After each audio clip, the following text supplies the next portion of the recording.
So much, so much, so much. I just love you so much, so much, so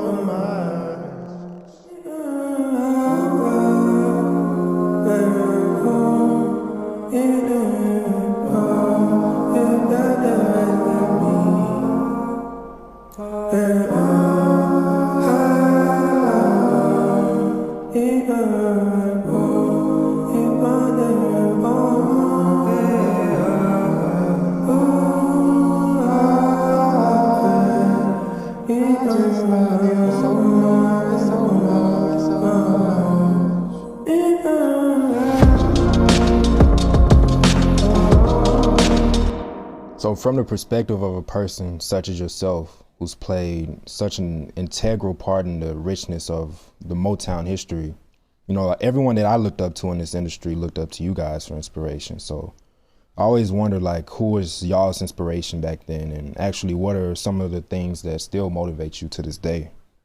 I think my motivation is to, at this point in time, is to get media coverage and exposure, because I feel there's something much greater in my life in the future to come. I'm a great believer in God, and although you wouldn't think that my records don't suggest that, I guess, but perhaps I'm going around the bar in a different way to get to a place, but actually all that my records suggest and all of the publicity I get about sexuality and my sensuality and my records and all that kind of stuff is true to an extent, but not totally Marvin Gaye, I wouldn't think. Wow. So as American artists, they kind of put it in our heads at an early age that a Grammy is something we should be striving for as a token of validation that we really made it. In my humble opinion, based on the history that they have of alienating urban artists, you know, I always felt like, why didn't we just put more emphasis on, like, you know, the Billboard Awards or the AMAs, you know? I've never won an award except for the one I won at the American Music Awards, the first award I've won in my career, and I found it most gratifying. I loved it, and if I win a Grammy, I'll be very happy, very thrilled. I'm nominated in 3 categories. Perhaps I'll win one. I've sat at the Grammys so many years now, hoping I'd win an award, and Lou Rawls has won them all from me. So I don't think I'm bitter about that, but the very last time he won one from me, gave me such a smile. I got chills from it. It was number 3, and I told my wife I was going to tackle him. So how do you feel about the progress we made in music as a people, you know, compared to how things were in your day? I remember hearing James Brown say something about colored people not being allowed to even be on their own album covers, such as like that Good Twistin' record that he dropped in '62. Well, traditionally, black artists are, well, you see, you have to go back a bit, dear, you see, because a few years, you see, it's taken a few years, about 400 or so, for white America to come to the point where they feel that rhythm and blues, as we call it, or rhythm and pop, these categories kill me too, is acceptable in the homes of white America. There was a time when you couldn't bring a soul record in the home in white America. Just get that record out of here, you know, you're not going to listen to that stuff. It all started with the rock and roller, you see, when Elvis and everybody was sort of taking after Chuck Berry and all and so slowly it started to change. I said, well, Jesus Christ, Mom, if my white favorite acts are doing music that's akin to Chuck Berry and Little Richard and everything, I like that stuff.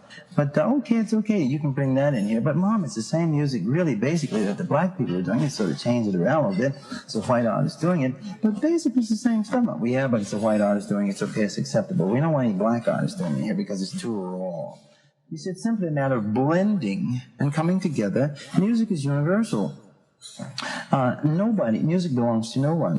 Music belongs to God. And so as the business is becoming the way it's becoming today, it seems that there seems to be a coming together all over the world of music. And it's going to come to a point where there will probably be no more categories. After a while, music will simply be music. However you do it, and it'll be accepted. It's fastly coming to that, but there are those in the business who insist on holding on to the last vestiges of their prejudices, you see?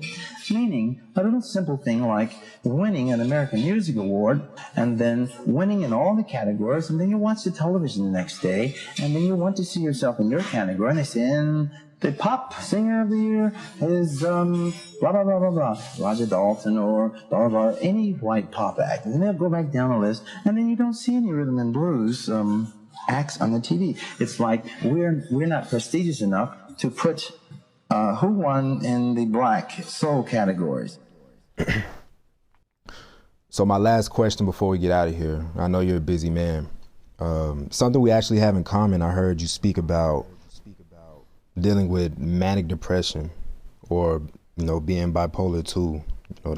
They added the 2 at the end when they told me about this. So I'm afraid I'm much too emotional to be an artist, really, to be a really good one, to be on the job all the time.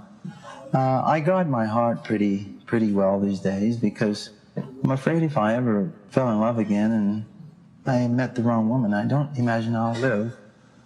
I have a very fragile heart. Now, I put on a pretty rough exterior, and it's pretty thick. But I imagine some lady will penetrate it again one day. I hope she's the right one. I was depressed because I was very much in love with my wife at the time, and I couldn't bear the thought of the rejection. My ego is much too